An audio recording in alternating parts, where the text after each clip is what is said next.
Welcome to the F1 Time Portal, a Formula One history podcast started by two Formula One nerds. I'm your host, Rosa.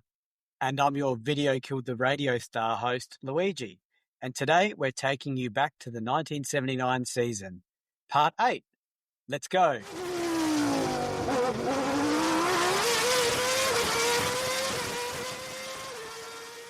Great song. Yeah. Do you like it? Yeah, We're I do getting like into that song. kind of 80s pop Mm. era. I don't know who sings it. I don't know. Yeah, I wouldn't say they're a huge band. I know only because I know that song well. The Buggles, but yeah, no. But there's a reason why that I chose that song, because I feel like Video Killed the Radio Star was is a little bit like how MTV changed music, because film clips suddenly became a thing, like a big thing, because people were watching it on TV. And I feel like we've got a change in Formula One happening now. It's coming. Like, we don't know it yet, but MTV is going to come and change music dramatically. Yes. And we know Fosa Fika wars are going to start clearing up. Yeah. And we've also got the end of an era for Ferrari. So I know. God, not much of an era too. End of a Ferrari had a good run from 74 to 79. They got 3 championships. In theory, should have had 5. Mm. They should have won 74, 75, 76, 77, and 79. Do you know what I mean? Yes. All right. So, last race. So we've got race 15 of 15, the United States Grand Prix East, which is at Watkins Glen. October 7, 59 laps, and the weather is cold and mainly wet. So the main interest for this final race of the season was whether Jones would finish runner-up to the new world champion, or whether his Ferrari teammate Villeneuve would be able to hold him off. Right. I know who I'm going for. Yeah. So, rain fell all day Friday, which hampered the practice sessions for everyone except Villeneuve. He put on a magnificent display of wet weather driving that had everyone gasping as he pushed his Ferrari to the absolute limit. They are so much Mike Lang's words, and you just copied and pasted them because they reflected exactly your words. Yes. I felt I read them very well and with the right amount of feeling. But yes, they are definitely Mike Lang's words. Yeah, okay. So the next day, I mean, I'm sure it was very impressive. I mean, we're joking about it, but, those words don't come for no reason. So the next day was dry, so practice was transformed as times pretty much tumbled. Villeneuve did all that for no real reason other than just showmanship, really. Jones dictated the pace once again and set pole with a time of 1 minute 35.6, ahead of Piquet in the Brabham. That's come out of nowhere. He's doing the Graham Hill thing, maybe. Maybe Piquet is going to do the Graham Hill. Yeah. But he was ahead of him by a massive 1.3 seconds and 2.5 seconds faster than Andretti's pole time. What?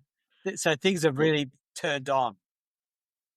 Piquet pipped Villeneuve for second by just 0.034 of a second, with Villeneuve having understeer issues the whole of the session. Lafite lined up 4th and Regazzoni 5th, and Scheckter was well down in 16th, so that's a bit odd. And the Renaults 7th and 8th having had trouble warming up their Michelins in the cold conditions. Just to comment on the Scheckter position, it just shows you need the fire in you to perform. Yes, that's right. Race day was wet, so the grid lined up with wet weather tyres, except for Andretti and Piquet, who gambled on slicks, hoping that the weather would clear up. And I'm doing another one of my predictions. My last one was wrong, wasn't it? Yes, it was. I wrote this without having read ahead. The weather will clear up, and Andretti and Piquet will carve through the field in a Graham Hill-like comeback, in a Graham Hill standard setting way. Yeah. So anyway, the race start saw Villeneuve away to yet another of his brilliant starts, slicing past Piquet in the slicks and just outbraking Jones for the lead as the two cars reached the first right-hander. Laffite also had no issue getting past PK to slot into third place. Scheckter tried to make up for his bad grid position by skirting round the outside, but slid off onto the grass at the first turn, narrowly missing the catch fencing and relegating him to last. Wow. Again, Scheckter's Yes. always last for some reason. Yeah, that's Sometimes his right. own fault, but this Yeah. time it's his own fault, I think. But yeah. Yeah. Other times not his fault. We're not attacking Scheckter here unreasonably, I think. So Villeneuve, though, had already pulled a sizable lead on Jones by the end of the opening lap, so he was really in his zone. Reutemann was now third, having gotten past Laffite, then Arnoux. Scheckter had passed 8 cars and was back in the midfield after his excursion earlier.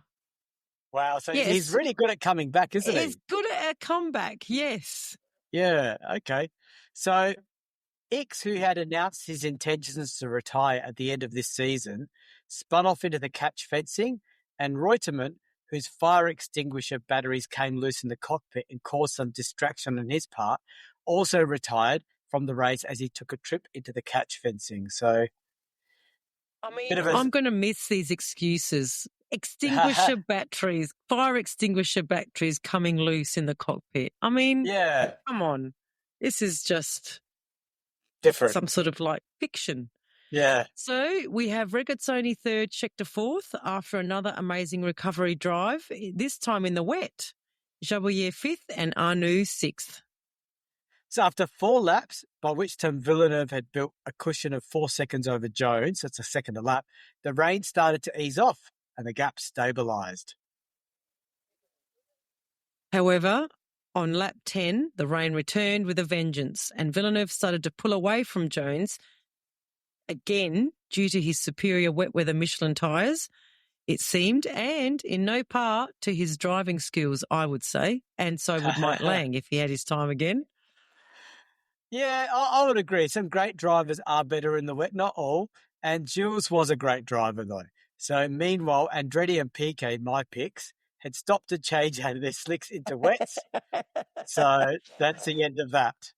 Yeah, that gamble didn't pay off, and they had already been lapped as well. So Scheckter was now up in third, which is pretty impressive, having caught and passed Regazzoni. There was an almighty battle raging between Daly, Jarier, Peroni, Rosberg, and Stuck. So there's still some interest in that in the midfield. The rest of the position. Yeah. Jarier was trying to get the place he lost to Daly back, and on the lap 19, he made a run up on the inside of his teammate, which resulted in him spinning off into retirement. He's had a bit of a tough season, Jarier. He's got a few points here and there, but yeah. So Daly was able to continue, but spun off and retired on lap 53. Peroni and Rosberg also had a bit of a scrap, resulting in a broken oil pipe on the Wolf and retirement for Rosberg. So on lap 20, Scheckter and Regazzoni both went in for slicks as the rain looked to be clearing. So now I'm right. This allowed Jabouillet, Arnoux, and Daly to get by. Over the next few minutes, it appeared that they had changed their tyre too early as parts of the track were still very wet. Scheckter was overtaken by Daly and then lapped by Villeneuve. Stuck and Peroni then caught and overtook Regazzoni, and on lap 29, Regazzoni spun off trying to overtake Stuck in the ATS. Jabouillet was forced out on lap 25 with a broken engine, and this left only 13 cars left on track. Meanwhile, up front, Villeneuve had now opened up a 12-second gap to Jones while the rain fell, but now in the drier conditions, Jones was now a little more than a couple of seconds behind Villeneuve, so really closed up on him. Once again, it came down to the tyres, and it looked like Jones had the advantage in the dry with his slightly harder Goodyears. Jones continued to charge towards the Ferrari, and on lap 32 got past and took the lead. But it was not over, as it was becoming increasingly obvious that both Jones and Villeneuve would need to stop for slicks. 2 laps later, Villeneuve was seen hurtling down the pit lane, and after a near-perfect tyre change, taking little more than 20 seconds, which I think was fast in those times, Gilles rejoined the race in second place and took after Jones. I'm wondering if that 20 seconds was the whole stop. As I know I the stop think it times, was. Yeah. because I the think it stop was times the were about, whole. they were under 10 seconds, Yeah, but yeah. there wasn't 20, but yeah. I'm going to say it's from entering the pits to exiting the pits, like the Something whole. like, Yeah. yeah. Yeah. On lap 36, Jones also went in, but his pit stop proved to be a disaster. Not only did it take twice as long as the Ferrari stop, he was set back out into the race with his right wheel not properly tightened. Of course, Jones was completely unaware of this until Villeneuve, who had just gone past him as he was coming out of the pits, when the wheel came flying off and sent him skating into the grass verge. Yeah, he wasn't hurt, but bitterly disappointed to not be able to fight for the win. I think we missed out on a good battle here. Yeah. Yeah. No, I'm glad he went off. I need Villeneuve to win this. This Yeah. left Villeneuve in first with only Arnoux and Scheckter on the same lap. At lap 40, after Arnoux stopped for slicks, we suddenly have the Ferrari looking confident of running a 1-2. Arnoux was in fifth behind Daly and Peroni. However, this situation did not last long as Arnoux followed Peroni past Daly to take third. Then Schechter's amazing race came to a spectacular end when his left rear tyre exploded along the straight, damaging his rear suspension. Villeneuve wasn't having a cruisy end of the race either, as he was losing oil pressure, so was slowing up and allowing drivers to unlap themselves. So he's in damage control here. He had such a huge gap to Arnoux, however, that he was able to drive at his own pace and nurse his Ferrari over the finish line 50 seconds ahead of Arnoux. Yeah, it's a big lead.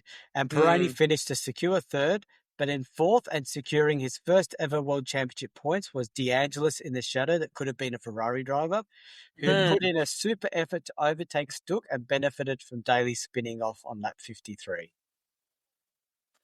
Right, well, that's the end of the season, Louis. So the Yeah. final championship tallies are Jody Scheckter on 51, bracket 60. Gilles Villeneuve, 47, bracket 53. Alan Jones, 40, bracket 43. Lafitte on 36 and Regazzoni on 29. And in the Constructors' Championship, Ferrari took it out with 113 points. Williams came second on 75. Ligier stuck in there for third on 61. Yeah, they were leading. There you go. They were leading for a lot of the early season. And I've just realised I may have made a miscalculation. Let me just double check that. No, I'm right. I still think Villeneuve would have won the championship if the Ferrari drivers had not followed formation Villeneuve. in Monza. Not let Villeneuve race. Not let Villeneuve win. It's the right term. Yeah. So there we go. All right. So a little bit of a wrap up then. Yeah. Yeah. A really amazing season. It was like two seasons in one. We were talking about totally different teams and drivers in the first half compared to the second half. Yeah. Yeah, the point scoring system, I think, was a little bit of a disadvantage to those improving teams through the second half of the year. Yeah. With drivers like Villeneuve and Williams and Jones. Like, they were disadvantaged because of it. Yeah. Heavily. Yeah. Yeah. I kind of liken Schechter's performance this year to Denny Holm in 1967 or whatever it was. Yeah. I think that's a good summary. Just very consistent, almost flew under the radar, was last or in trouble most races. Yeah. Very rarely, like I think he only got one pole position. Yep, he only got one pole position. Started kind of like in the middle of the front pack or in the back, and was able to carve out enough points to take out the championship. Yeah, he and Villeneuve had the same number of wins and poles, but Scheckter just finished the races in better positions than Villeneuve. Yeah, for the other ones. And I was going to say Villeneuve had like 7 retirements. Villeneuve? Yeah, and Scheckter had 3. Villeneuve only had 3 retirements.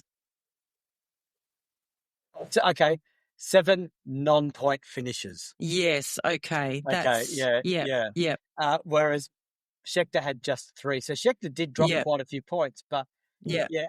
you said 3 wins, you're right, but the Yep. Italian Grand Prix probably should have been Villeneuve's, Yeah. and that would Yep. have given, it would have been Villeneuve, the champ. 4 wins to 2. Yep. Yep. Yeah, And so it that would would have, have been the so difference. he would have been able to carry that first place into the points, and he would have dropped his 8th. So Yeah. his 8th place. So yeah. And look, you look at Alan Jones. Alan Jones had 1, 2, 3, 5 retirements in the first 7 races.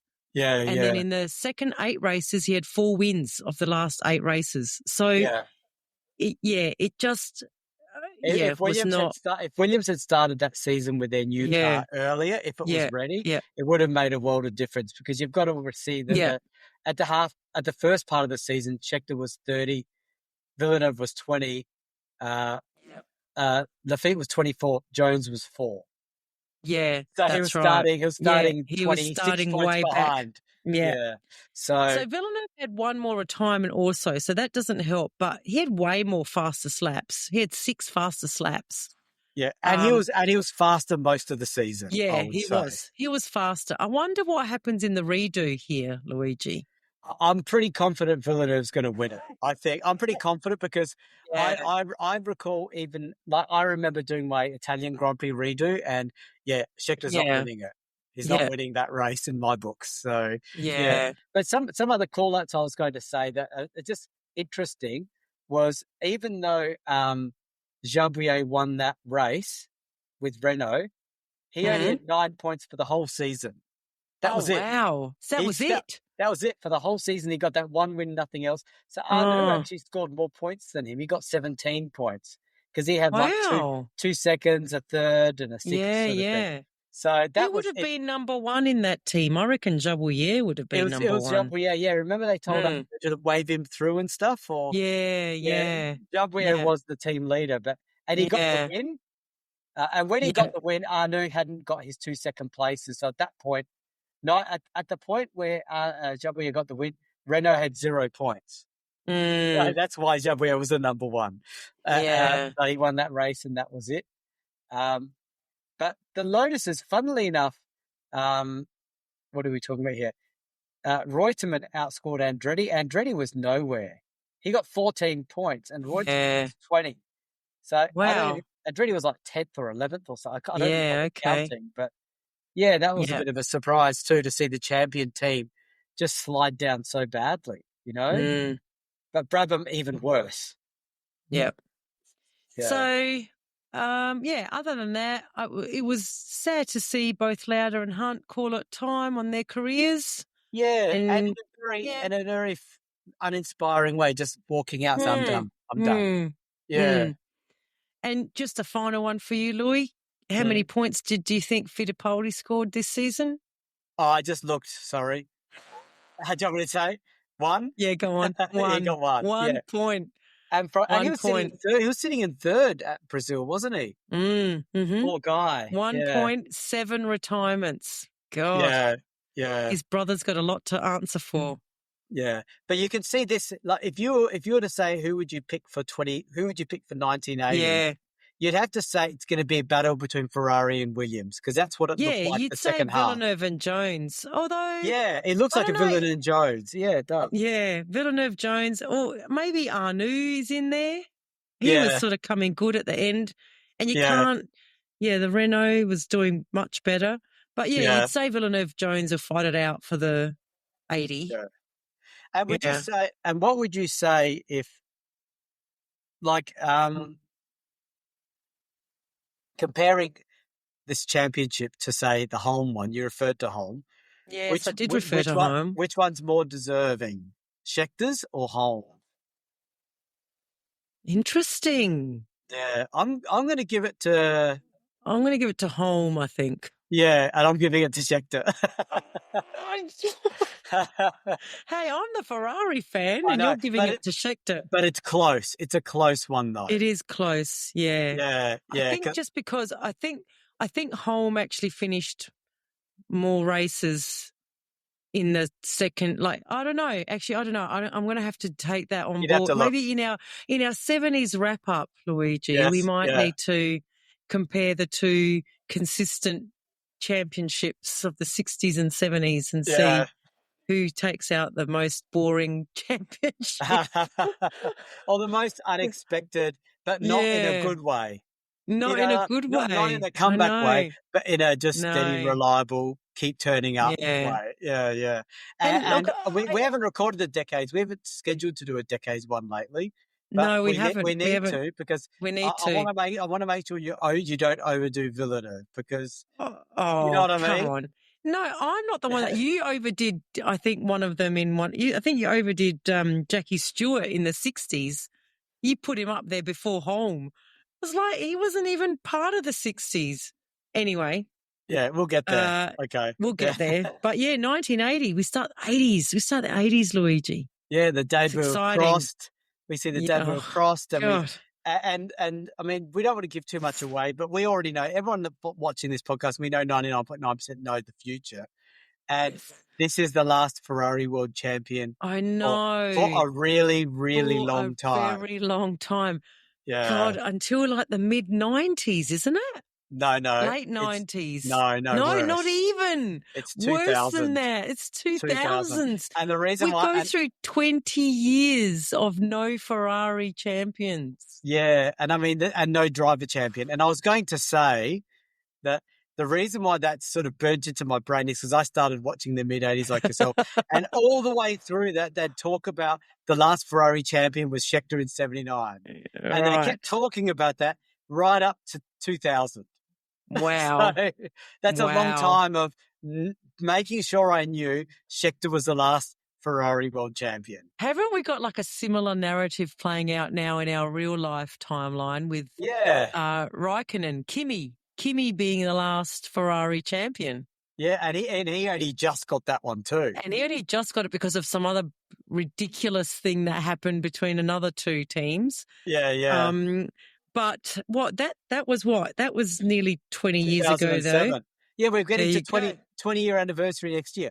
I'd say Ferrari's got no chance this year of winning it, 2026. No, I don't say that. I reckon they've got every chance. Okay, let's see. Yeah. I love that. Yeah, Rosa, you're an idiot, but okay. Yeah. All right. Okay. Well, it's a good season to review. It was. And it's the last of an era for Ferrari. So let's see what the future holds. I'm just going to have fun taking the absolute Mickey out of Alain Prost now for the next 20 years. No, at least the next 10. You've got to have an open mind. Okay. All right. Yeah. I've had an open mind for everyone else. I may as well have it for Prost. Yeah, like you didn't know Clark was so good until you read about him. Could you imagine if I come out of this with like, no, Prost is better than Senna? I'd be so proud of you. Senna. I'd be so proud.